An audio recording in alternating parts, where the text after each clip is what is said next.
Amen, amen. God is good all the time. Welcome to JIL Saskatoon. We're glad you're here.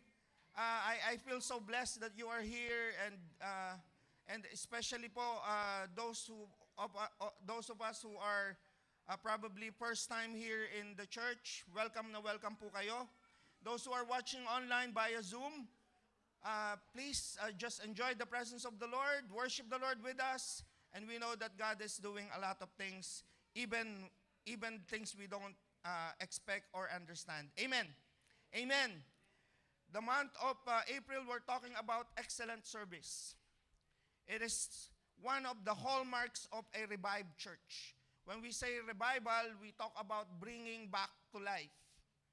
We talk about enjoyment of life and the ability that comes with the rebirth or the giving of life anew by the Holy Spirit.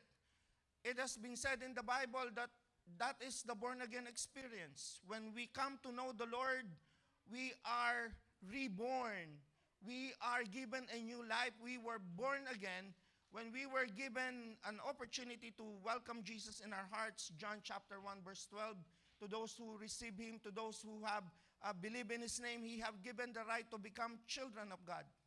Children not born out of a parent's decision, but children born of God. Amen. Later, after a few chapters in the book of John, in John chapter 3, Nicodemus, an old rabbi, a very learned and wise teacher of the law, came to Jesus one night and said, "Lord, how could I come to your kingdom?" And the Lord said, "Unless you are born again, unless you are born again, born not of the flesh, but born in the Spirit, you will enter the kingdom of God." Amen. And this is the revival that we're talking about. It pertains to a higher level of maturity, to a higher level of knowledge about the Lord, and even deeper understanding of His love and His will. And more so, when we come to know the Lord, we are always led to do something out of the goodness that God has allowed us to experience.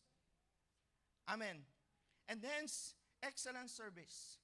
In the book of Acts, we can read that a lot of people started serving the Lord when they come to know the Lord and when they have experienced His goodness.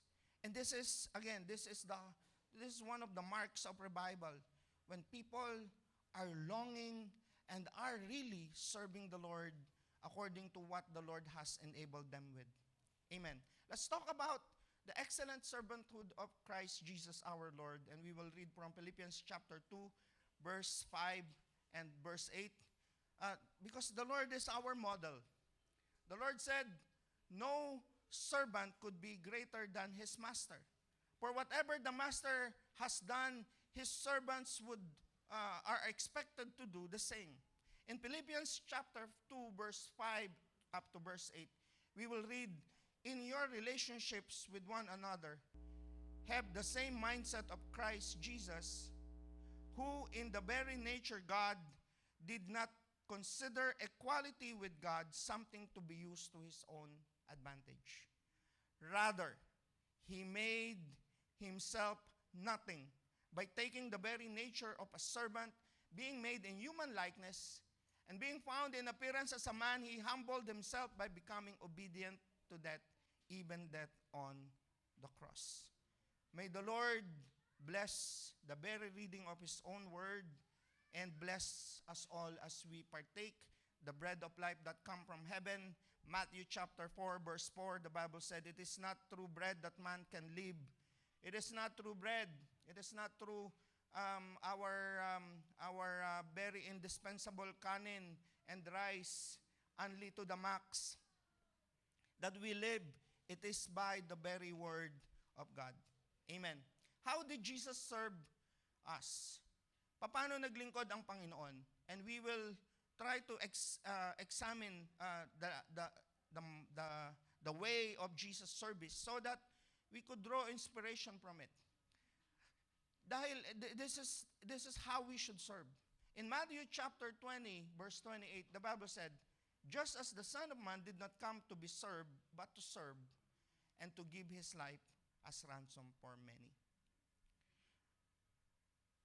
It's one of the most astounding, hard to comprehend revelation.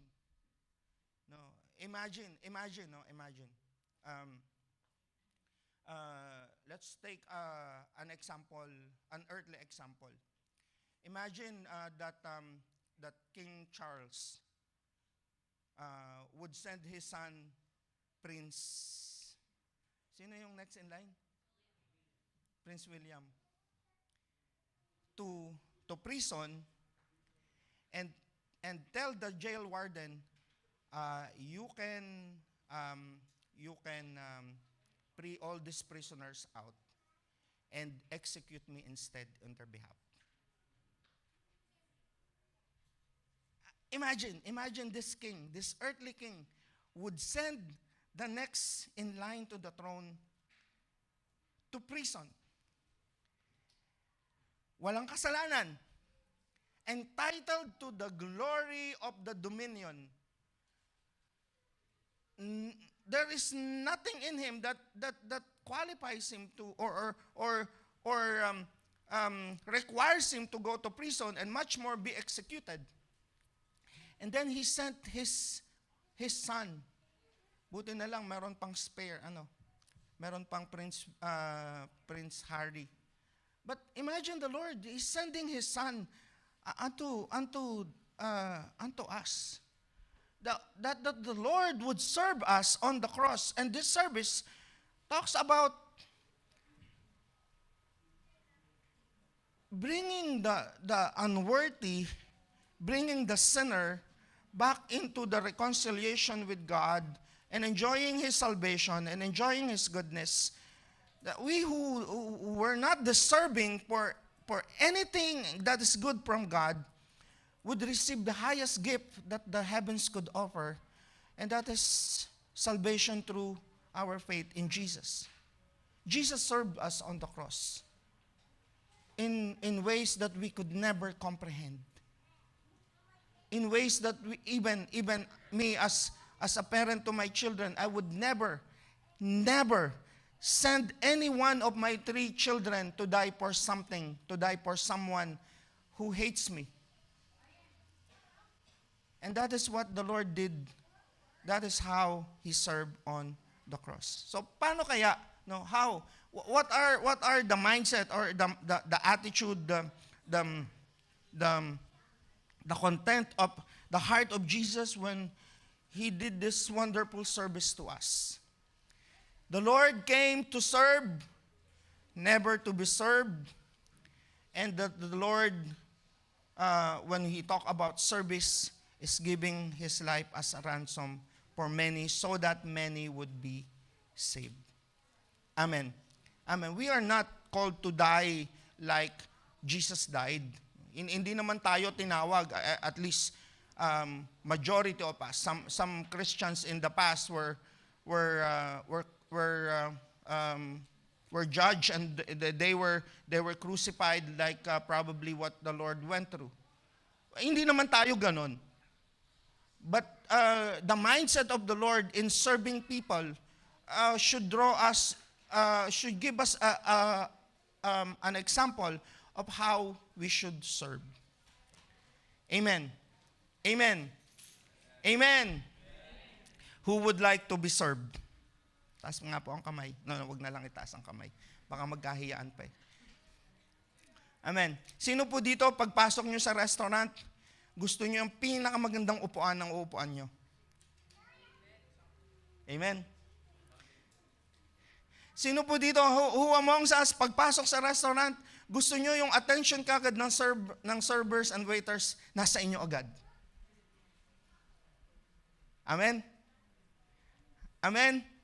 Sino dito yung magdadala ng kotse sa car dealer at i-expect yung the best service that sometimes nga gusto pa libre?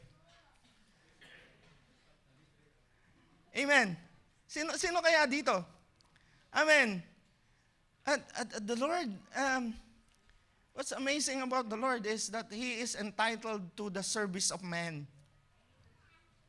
And yet, pagpasok niya sa restaurant, pinuupo niya yung kanyang mga disciple, at sabi niya dun sa nagsiserve, pwede bang ako kumuha ng order ng mga ito?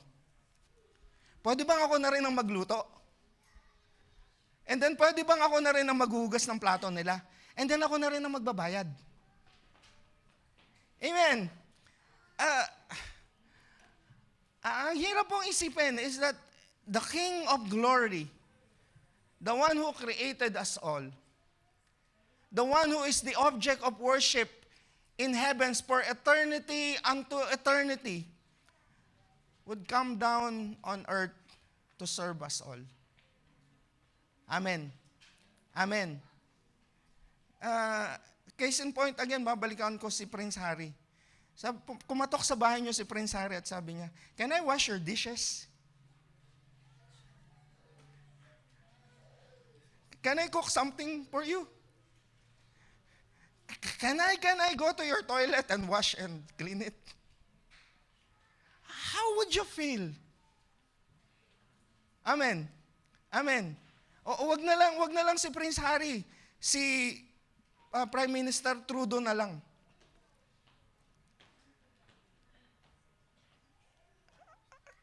Imagine this and put yourselves in that sometimes funny situation, if you may, or an impossible situation, when a royalty would come to you to serve. Amen. Amen. It's mind-boggling. Ang hirap isipin. But that is how the Lord served us. Paano? Selfless. The service of the Lord that He did for us is selfless. It's never taking anything to promote self-advantage. And this is how we should serve. Selfless.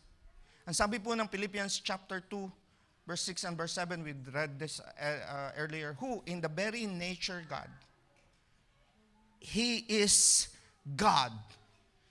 In the very nature, 100% God, did not consider His sonship, His being the only one Son of God, to be used to His own advantage. Amen. Rather, He made Himself nothing by taking the very nature of a servant, being made in human likeness. Makikita po natin dito yung dalawang natures ng Lord. Nature God and nature servant. Makikita po natin that while the Lord might have emptied His divinity and His glory, He never ceased to be God. He is very nature God. And yet He took another form, another nature, the very nature of a servant. Meron pong isang theology in Christianity, Pentecostal theology or some Christian and other Christian theology that talks about the Lord emptying Himself. Ang sabi po ng 1 Peter chapter, nasa na ba ako? 1 Peter chapter 5 verse 2 and 3. Ganito din po tayo mag-serve, being shepherds of God's flock that is under your care, watching over them, not lording over them, not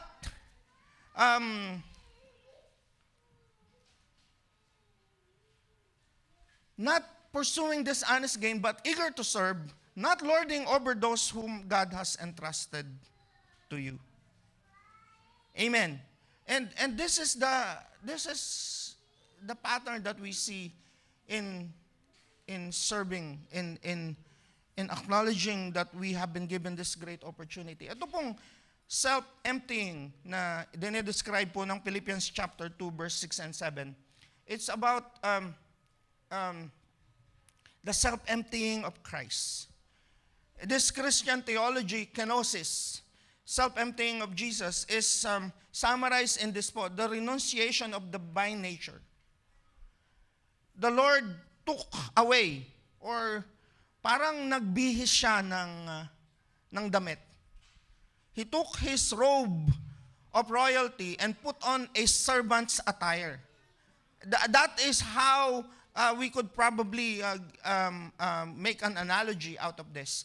But the Lord renounced, at least for a while, at least in part, his divine nature, and the Lord put on human flesh.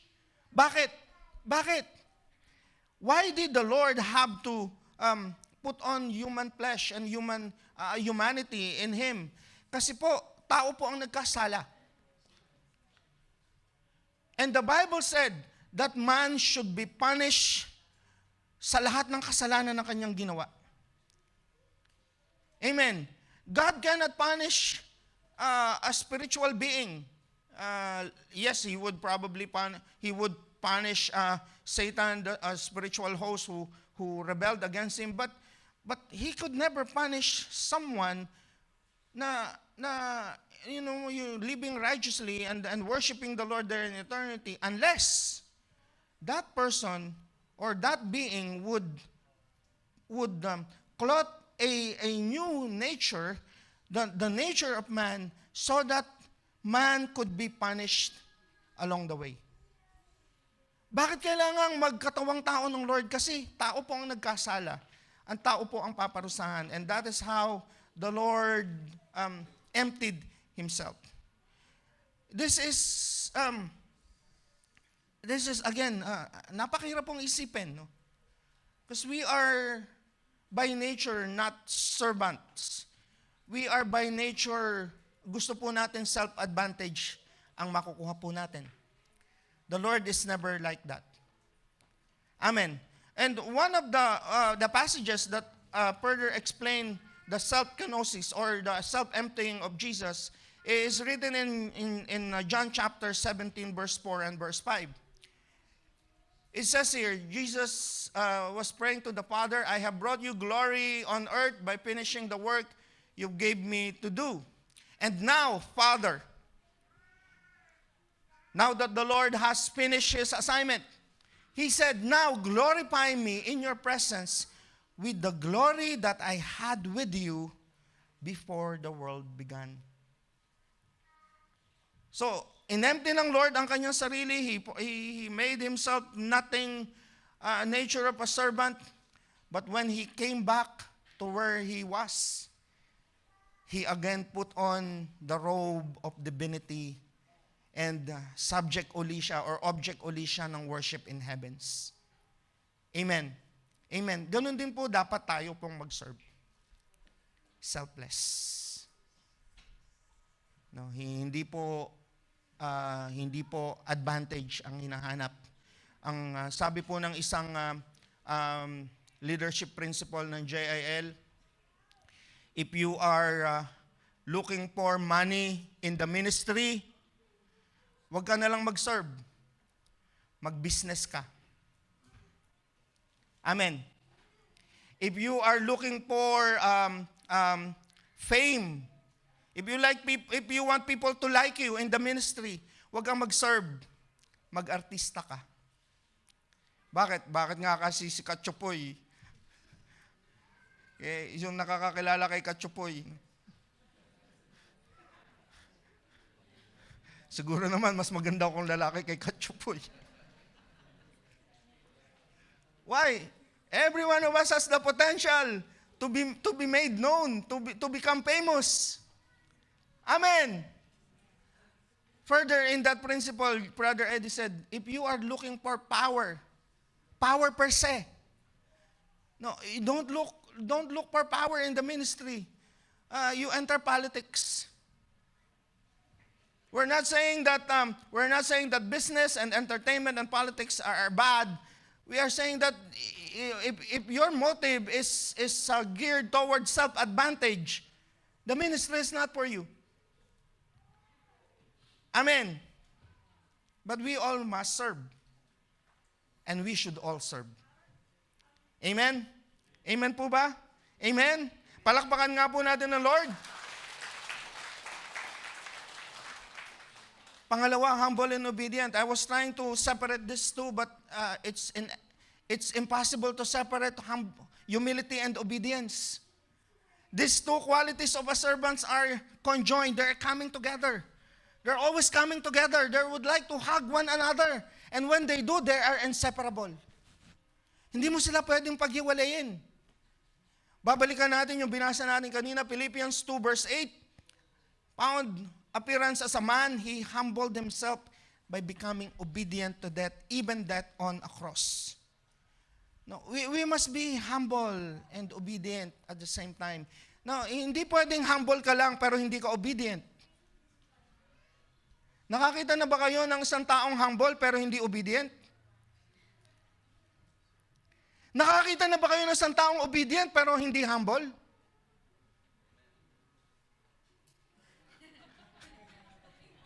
Hindi pa ako nakakakita eh.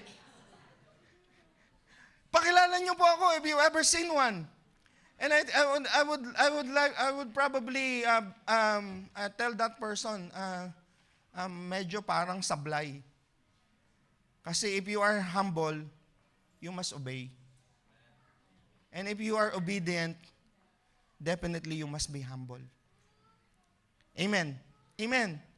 Meron po isang passage, I think we talked about this in the past. Luke chapter 17, verse 7 to 10. The Lord was exhorting people how they should serve. Ang sabi po ng Lord, suppose one of you has a servant plowing and looking after the sheep. Will he say to the servant when he comes home comes in from the field, come along and sit down to eat? Meron ba, ang sabi ng Lord, is there any servant that you have that after looking after your sheep and after tending the fields, maghapon, sa init ng araw, ang kanila pong work day ay 6 to 6. 6 to 6 po ang kanilang work day. From the first hour of the day, from the first light hanggang 6 p.m. 6 to 6 po ang kanilang pong trabaho. Hindi tulad po sa Canada, 8 to 5, sometimes 8 to 4 lang, or 9 to 5. No, 6 to 6. Imagine the servant tending your fields, your flocks. They would come home at 6 or 6:30. Sasabihin niyo ba sa kanila, halika, umupo ka at ipaghahain kita? Amen. Ganun po ba ang sasabihin po natin? Hindi po.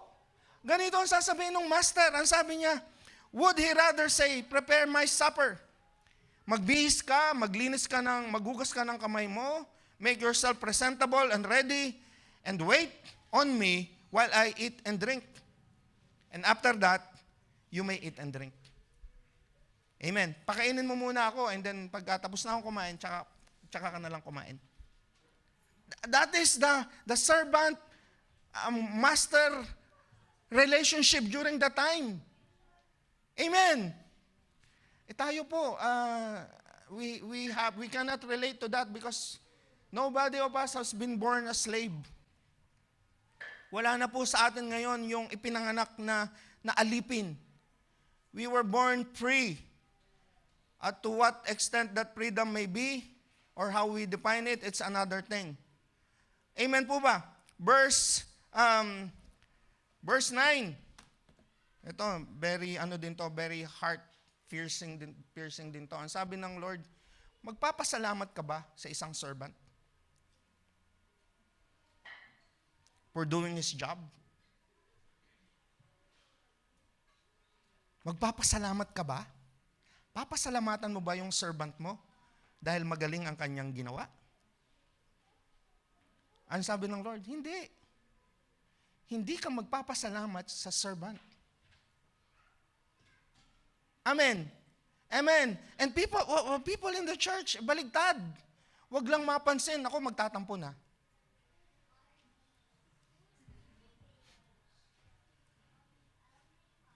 No, naglinis, nag-ayos. Pero gusto pala na-appreciate yung kanyang ginawa. Amen. Sumama sa mission. No? At maraming bagay ang ginawa, but at the end of the day, naghahanap pala ng thanks and appreciation. Would you thank the servant because he did what he was told to do? Ang sabi ng Lord, hindi. Amen. Marami po dito workers in the church, at least around 1/4 or 1/3 of the congregation somehow is working in one way or another in the church. Again, if you're looking for applause of men in the church, mag-artista na lang po kayo. Amen. Buti na lang po yung mga magagandang lalaki, pwede ding magpastor, ano? Ako po, sorry Lord. Sorry po. Amen. Amen. Buti na lang. And verse 10, ang sabi ng Lord, and so you also, when you have done everything you were told to do, you should say, we are unworthy servants. We have only done our duty. Amen. Amen. The Lord served us selflessly with humility and obedience. He emptied Himself. Pangatlong nakikita po natin na karakter ng paglilingkod ng Lord, faithfulness. Faithful. Binigyan ng Lord ng assignment, and He did not stop. He gave His all until mapulfill niya yung kanyang assignment. Faithful unto the Lord, and the faithfulness unto the Lord will always be expressed in the faithfulness in things that you do for Him. You can never say, I'm faithful to the Lord, wala ka namang ginagawa. And worse, you say you're faithful to the Lord, and sometimes sasabihin mo, 90% naman akong faithful sa Lord. Amen. Sabihin nyo nga po yan sa inyong asawa, 90% akong faithful sa'yo.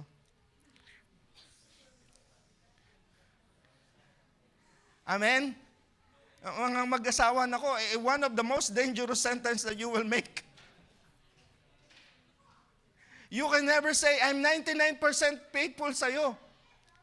Amen. Amen. And when we talk about faithfulness, we take it shallowly, and we take it for granted. Faithful to the end. The Lord is faithful, faithful son in God's house. Christ is a faithful son, faithful as the son over God's house, and we are as His house. Ang sabi po ng Philippians 2 verse 8, babalikan natin, He humbled Himself by becoming obedient to death, even death on a cross. Amen. So I pray po, matagpuan po ninyo yung inyo pong calling. Because we are called to do. We are created for a reason. God has a purpose for your existence. Hindi ka create ng Lord para lang sa walang katuturang bagay. But God has created you for a great purpose. And I pray that you would be able to find it. And when you do, be faithful unto it until the end. Bakit? Kasi faithfulness is a criterion for our judgment. Amen. I remember, maroon po tayo dito mga parol nung December. Amen. Naalala ko na naman yung mga nanalo. Sino bang nanalo? Hepzibah, no? Hepzibah nanalo. So marami po diyang nakahanay na lanterns. There were, I think, 13 or 15 lanterns. And meron pong nanalo. Amen. Bago ma-proclaim yung nanalo, meron pong criteria for judging. Amen po ba? Merong pamantayan yung pagja-judge. Entry number 1, originality. Sturdiness. Presentability. Ano pa ba? Yung resourcefulness. No? Naalala ko lang yung mga criteria for judging ng mga parol natin. Amen. Pagdating po natin sa presence ng Lord, meron din pong criteria for judging. Amen. Amen. No, pag sinabi ng Lord, Ang criteria for judging, dapat pogi. Nako, disqualified po kami. Amen. Dapat matalino, nako, lalo na. Dapat mayaman. Ay, nako, 3 na. Strike, 3 strikes. Sasabihin pa ng Lord, dapat magaling ang rapport sa mga tao. Nako, lalo na. Amen. Buti na lang. It's good that the Lord has made a criterion that all of us are equal. Hindi pinag-uusapan how much you have been given, but how faithful you are in what you are called to do. Matthew 25, verse 21 and 23, paulit-ulit po natin itong sinasabi. The Lord, when He welcomes you, you long to hear this sentence. Well done, my good and faithful servant. You have been faithful with a few things. I will put you in charge of many things. Amen. Yung faithful na mga servants pala, makikita po natin dito that there would be promotion. Promotion in heaven. Amen. The Bible said that we must invest in heaven. Put treasure where there is never a thief that can steal it or rust that can destroy it. Put your treasure in heaven. We do so by serving. We do so by worshiping. We do so by getting to know the Lord. And that is what we are called to do. Be faithful. To be faithful as a servant. Aharap po tayo sa Lord. We will all come to the Lord face to face. And this is the only sentence you would like to hear. Kasi dadalawa po ang sasabihin ng Lord. It's either this or yung sinabi po sa Matthew chapter 7, verse 21, ang sasabihin ng Lord dun sa mga unfaithful, get out of my sight. I never knew you. Hindi kita kilala. Paano kaya hindi tayo kilala ng Lord? Ano yung sabi ng Lord? I know everything. Yung po kasing hindi kilala na nasa Matthew chapter 21 pertains to a relationship na hindi kita kilala, na hindi kita kaibigan. Parang ganon. Hindi kita kilala na as an expression of a fact about you. Kilala ka ng Lord. But you know someone intimately, as a friend would, as a husband to his wife would. Yun yung word na know, an experience. Hindi kita na-experience. Hindi kita nakasalamuha. Hindi kita nakilala in that degree. Sasabihin ng Lord yun doon sa mga taong hindi po naglingkod. Dalawa po, na-promote. Yung isa, kinuha sa kanya what has been given to him. Bakit? There would always be promotion based on your faithfulness. It's never about the amount that you were given, but how you are faithful with it. Amen. Kaya po, alam niyo po, marami po sa mga pastor, ang katulad ng example ni Kuya Clarence, nag-umpisa pong chairman. We started as chairman. Tagabuhat ng chairs. We were floor directors. Tagamap ng floors. No, we just wanted to serve. And yun yung pattern ng Lord. There will be promotion, not only here on earth. Kumita ng marami yung these 2 servants who were given so much. They earned, while they were working, they got the benefit of what they have been working for, but at the end of their life, they submitted everything unto the Lord and they will receive promotion. Amen. Ano kaya ang promotion na naghihintay sa atin? The Bible said that the kingdoms of this world will be the kingdom of our God. Paano kaya that in the millennial reign of the Lord, after the Lord has returned, ma-establish po ang millennial reign ng Lord. Ano kaya ang posisyon mo doon? Ano kaya ang gagawin mo for 1,000 years? Amen. Amen. Mag-worship kaya? Promotion nga Paano ka mag-worship doon? Hindi ka naman marunong mag-worship dito. Mag-serve kaya? Paano kaya? Paano ka kaya makakapag-serve ng maayos in 1,000 years kung you don't know how to serve the Lord dito sa brief life on earth that God has given you bago dumating yung time na yon? Would you worship Him and enjoy His presence? How? If you don't have an idea what we're talking about, serve the Lord in your generation. Ang sabi po ng Acts, David served God in his generation, and he is a faithful servant of the Lord. Pangalawang makikita natin, yung mga nagsuserve, they always share their master's happiness. Amen. Amen. Sabihin nyo sa katabi nyong worker, bawal ang worker na grumpy.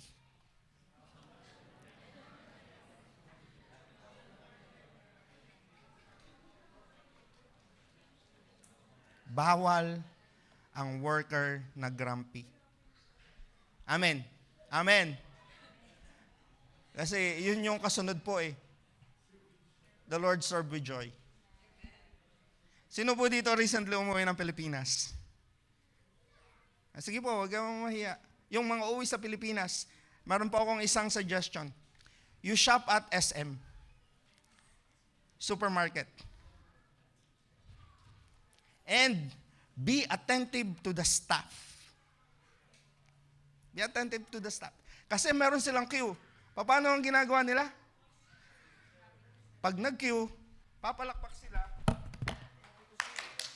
Happy to serve! Sabay-sabay sila yung buong supermarket. Pagka mayroong isang tunog, they will drop down everything, papalapak sila. Tapos sisigaw sila in unison, happy to serve! Sa Jollibee, paano? Welcome to Jollibee! I'm not promoting SM, but it's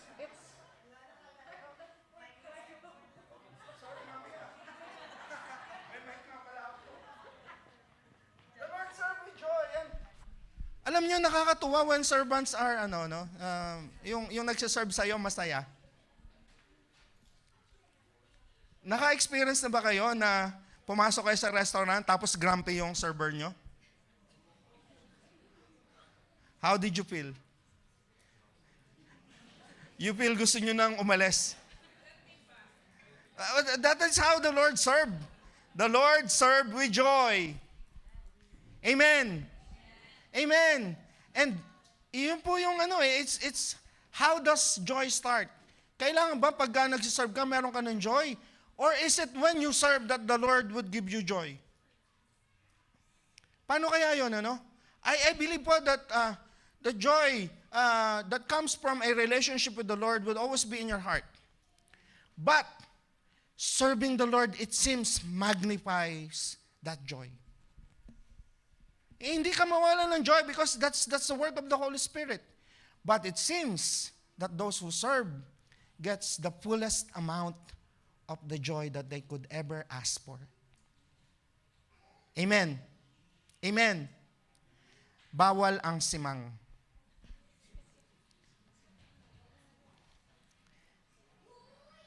Bawal ang simang. Si Ate Joy dati tinawag na simang. Kasi malabo mata ni Ate Joy dati. Nakagis siya nakaganon. Bawal ang simangot. Please don't make faces when serving. Ang serving po ay, it's never something that drains energy from you.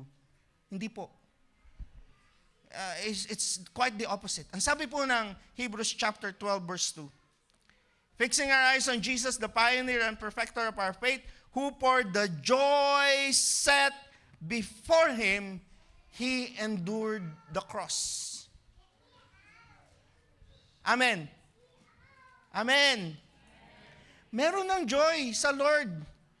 But as He was doing the will of God, lalong lumaki yung kanyang kagalakan.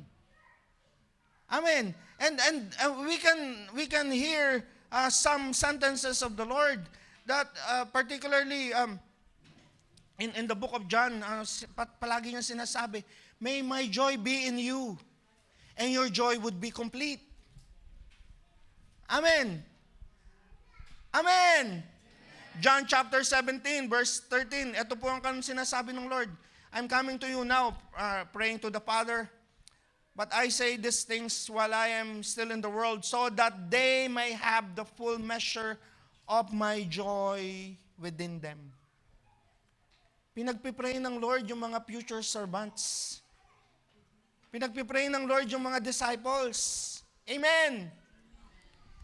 Nakakatuwa po, in Nehemiah chapter 8, verse 10, part po ito ng isang modern song, eat the fat and drink the sweet, send portion to them who are weak, for the joy of the Lord is your strength. Amen. Gusto mo ng joy na nagbibigay ng kalakasan? Serve the Lord. Iba po yung fulfillment. The fulfillment that you can only find when you know that God smiles at you and says, well done, anak. Well done. Amen. The joy of the Lord is our strength. Matatapos na po ako. I think this is my last. With love and compassion. Let us serve with love and compassion. This is how the Lord served us, and this is how we should serve. Ang sabi po ng John 3:16, we all know this, for God so loved the world that He gave His one and only Son, whoever believes in Him shall never perish, but have everlasting life. Romans chapter 5, verse 8, the Bible said, but God demonstrates His own love for us in this, while we were still sinners, Christ died for us on the cross. Love and compassion. Hindi po pwedeng mag-serve ng wala pong love and compassion. I still remember the words of our dear Sister Dory, asawa po ni Brother Eddie, exhorting a group of people doon po sa Orolio, batang-bata pa ang JIL. Sister Dory is a multi-ministry person. We know her to be the founder of Jesus is Lord Church, Jesus is Lord Colleges Foundation. We know her to be an educator, a very talented teacher. But alam niyo po ba na siya po ay naging camera woman ni Brother Eddie? She was, kulang pa ang mga workers noon, and JL had to broadcast Jesus the Healer, early 80s. They were given a camera, and Ate Dory, yung unang cameraman ni Brother Eddie. And she was exhorting some future pastors during that time. And one pastor vividly remembered the very words of Sister Dory, and she said, if you are on stage, and you cannot say this, that when you look in the eyes of the people in front of you, and you cannot say this, I am willing to die for you. Because I love you with the love of the Lord. If you cannot say those lines, ang sabi ni Ate Dory, please, bumaba ka ng stage. You cannot serve. You cannot serve. Why? That is how the Lord served. If you cannot be self-emptying, if you cannot do this because of love, because of compassion, please, you cannot serve. Sasayangin mo lang ang oras mo. Amen po ba? Amen. Ang sabi po ng Matthew chapter 14, verse 14, na interesting word, compassion. Because i-google nyo po ito, and you will find this very interesting. When you find the word compassion in the Bible, you will find miracles kasunod nun. Find the word compassion, particularly in the Gospels, and you will notice that where the word compassion is written, makikita nyo po yung marami pong miracles na ginawa ng Lord. Matthew chapter 14, verse 14. When Jesus landed and saw a large crowd, He had compassion on them and healed them and fed them. Mababasa po natin ito about the account of the Lord multiplying food and feeding 5,000 people. Why? Compassion. Yung awa, yung, sige na, mauna ka na. I would die for you if given the opportunity. I would give my life for you. Ganun yung ginawa ng Lord. And that is how we should serve. Another instance in Matthew chapter 15, verse 13, this time in feeding the 4,000. Jesus called his disciple to him and said, I have compassion on these people. They have been already with me 3 days and have nothing to eat. I do not want to send them away hungry or they collapse on the way. Compassion. Compassion brings the power of God visible and at work when you serve. Amen. Amen po ba? Amen. We serve because of love. We serve because of compassion. And we know this because it is God who first loved us. John chapter 4, verse 19 says, kaya po natin itong gawin. Bakit? We experience the love of God. We experience the love of God that He loved us, though we are unlovable. And so we must love the unlovable as well. Tingnan nyo nga yung katabi nyo kung lovable.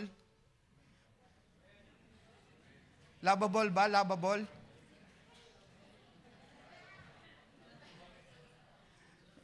Hindi nga. Bakit yung mga mag-asawa nagsisikuhan?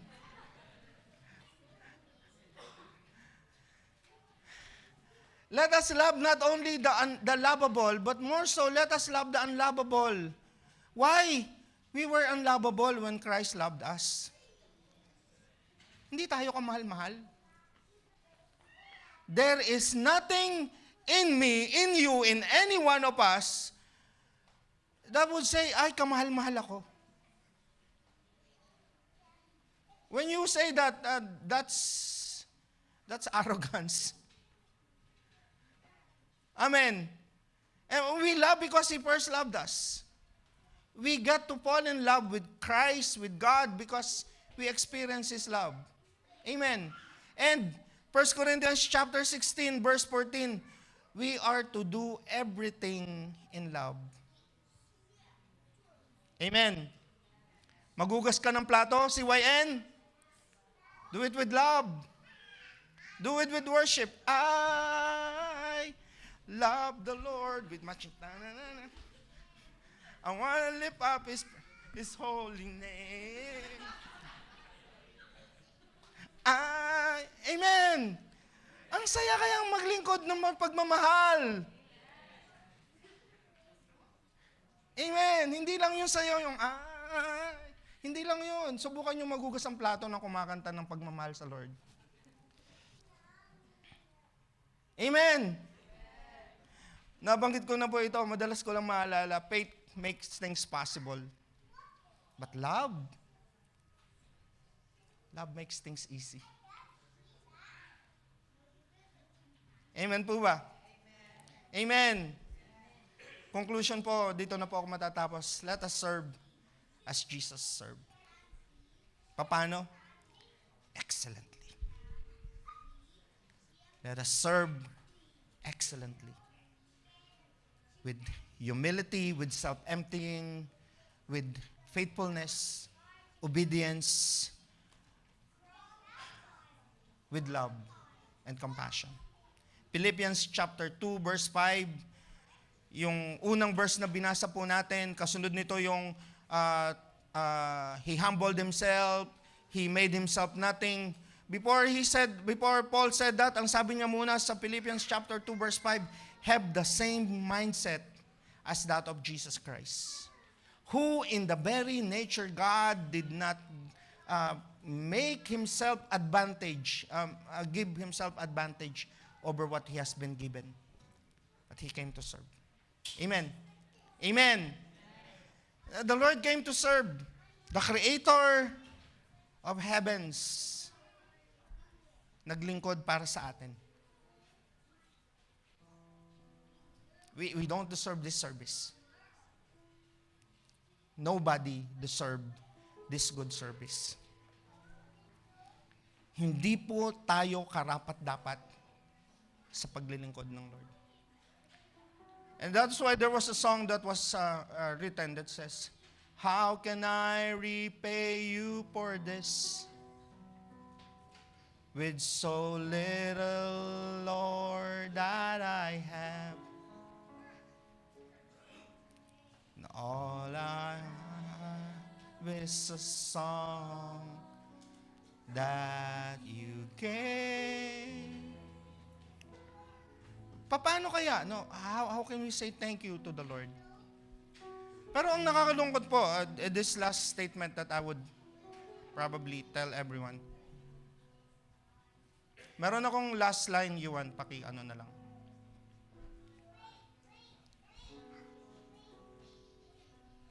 We don't deserve this service, that good service of the Lord. And still, yung mga servants who should be serving ay ayaw maglingkod. They would say, mayroon pa ako kasing gagawin. I need to rest. I need to go to job number 4, number 5. Wala akong time para dyan. Gusto nilang pinaglilingkuran sila and they don't want to serve. It's one of the most unfortunate things that could happen to a Christian because he doesn't realize the value of his service. Sabi po ng 1 Corinthians chapter 15, verse 58, your labor in the Lord will never be in vain. Yung paglilingkod mo sa Diyos, hindi mawawalan ng katuturan. Amen. Can we all stand in the presence of the Lord? Can we sing this song, ate?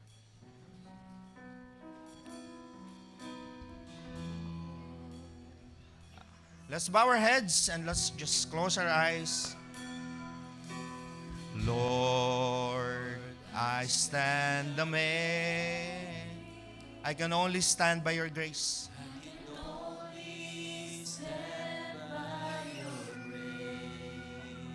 Nothing in me is so great. Nothing in me is so great. Yet you love me. You love me this great. Sing the song one more time. Lord, I stand amazed. Lord, I stand amazed. I can only stand by your grace.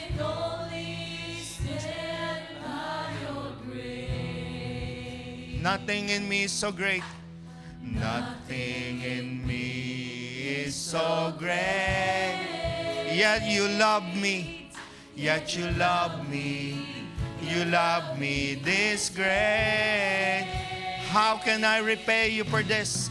How can I repay you for this? With so little, Lord, that I have.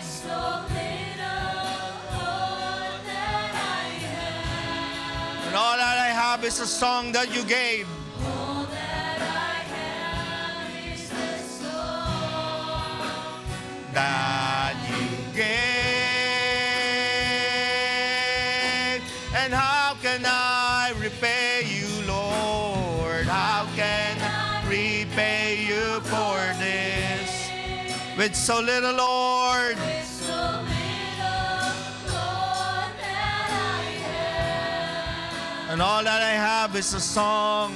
All that I have Is a song that you gave. From our hearts, let's sing the song. A declaration of our appreciation to God's goodness. Lord, I stand amazed. I can only stand by your grace. only stand by your grace. Nothing in me is so great. Nothing in me is so great. Yeah, you love me. Yet you love me. You love me this great. How can I repay? How can I repay you for this? With so little, Lord, With so little, Lord, that I have. And all that I have is a song. Hands are lifted up as we make this promise to the Lord. How can I repay you? How can I repay you for this? With so little that I have. so little, Lord, that I have. And all that I have is a song that you gave. With this I worship you, Lord. With this I worship you, oh Lord, my. With this I worship you with all my heart. With this I worship you with all of my heart. I promise to love you. I promise to serve you more. I promise to serve you more. With this so little that I have, Lord, that I have. With this so little that I've got, So little, Lord, that I got. I promise to love you. I promise to love you. I promise to serve you more. And how can I repay you for this? How can I repay you for this? It's a royal Lord that I have.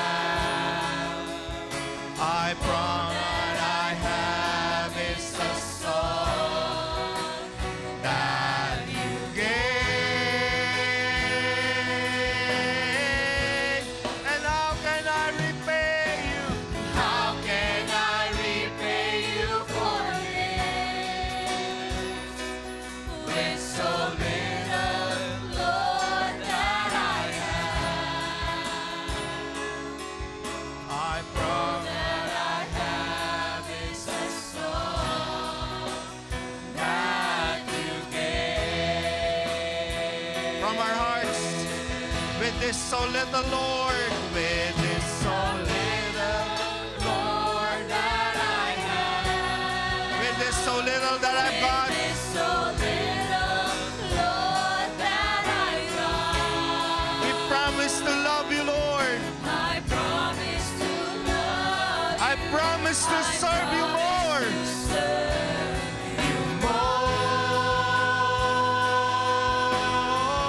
More. With this so little so little, Lord, that I got. With this so little that I have, with so little, Lord, that I got. I promise to love you. I promise to love you. I promise to serve you. I want everyone to sing, and let us sing with this so little. Sing the song from your heart.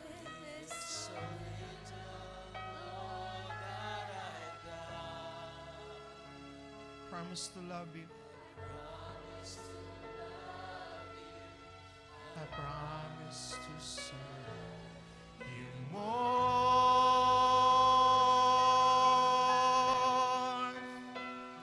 With this so little, Lord, that I have. With this so little, Lord, that I've got. I promise to love you. I promise to serve you more. Heavenly Father, we thank you for sending your Son. He gave you an excellent service.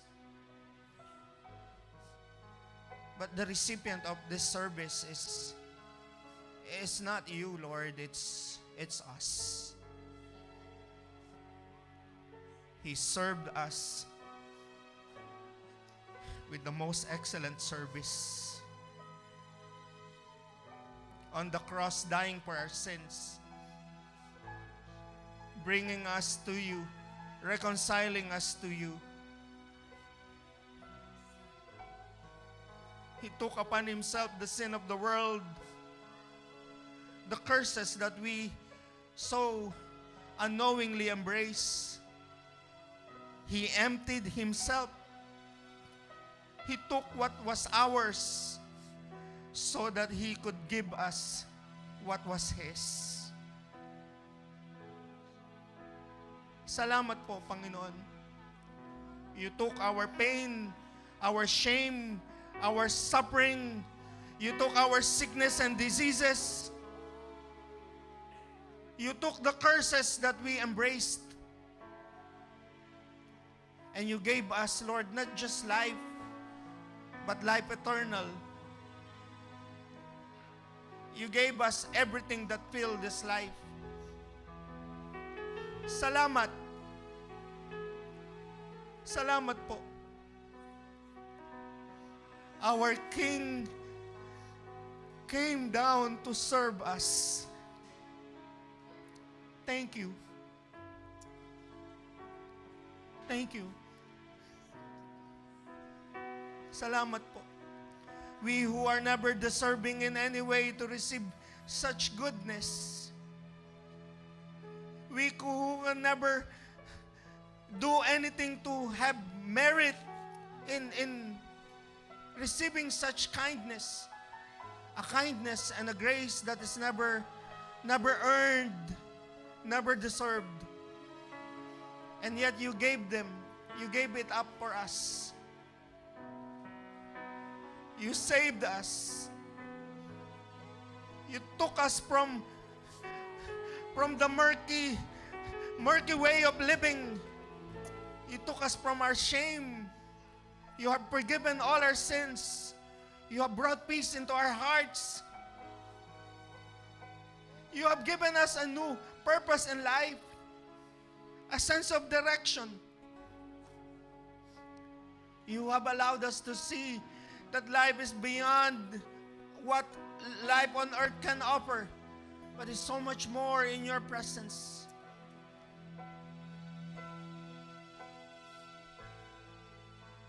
How can I repay you for this? How can I repay you for this? Maraming pong salamat. And Lord, the little that I have, the little that we have, ang aming mga kamay, ang aming mga puso, the resources that we have been blessed with, the time and ability that we are all given. We just want to say thank you with something that is tangible. We just want to say thank you. And we do so in serving. Serving you and the people you have served. Loving you and the people you have loved. Marami pong salamat, Lord. Teach us to serve. Teach us to serve. With this so little, Lord, that I have. With this so little, Lord, that I've got, I promise to love you. I promise to serve you more.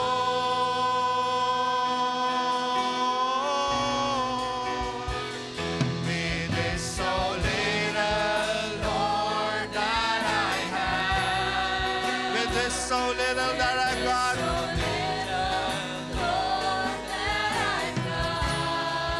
promise to love you. I promise to love you. I promise to serve you.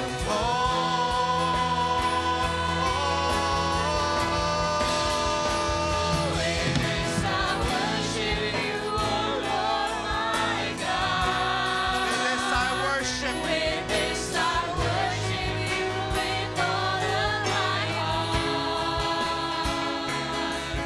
I promise to love you. I promise to serve you. Now sing your promise to the Lord. With this so little that I have. It's so little, Lord, that I have. With this so little that I've got. With this so little, Lord, that I got. I promise to love you. I promise to love. Now is our time to worship. I promise. Now is our time to lift up the name of Jesus. Worship Him. Give Him praise. Give Him the glory He alone deserves. Hallelujah. Hallelujah. Oh God, we worship at your feet. Lift up the name of Jesus. Sing your heart. Sing your worship and thanksgiving. Amen. Maraming pong salamat, Lord. Hallelujah.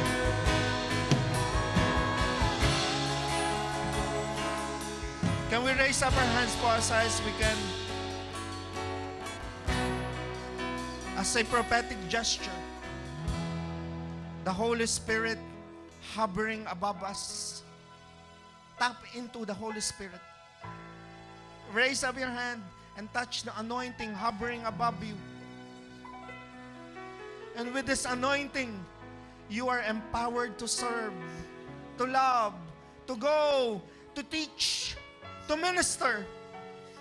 You are empowered to do what the Lord has commanded you to do.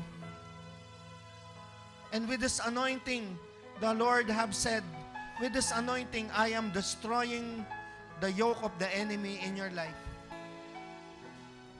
Panginoon, pour upon your people the anointing that they so need today. In Jesus' name. In Jesus' name. Oh, Holy Spirit, move upon the hearts of your people and begin to bless. Begin to fill the hearts that are longing for your touch today. In Jesus' name. In Jesus' name.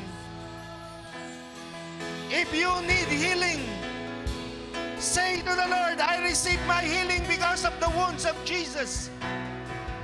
If you need miracle, believe. Because the Lord said, if you believe, you will see the glory of God.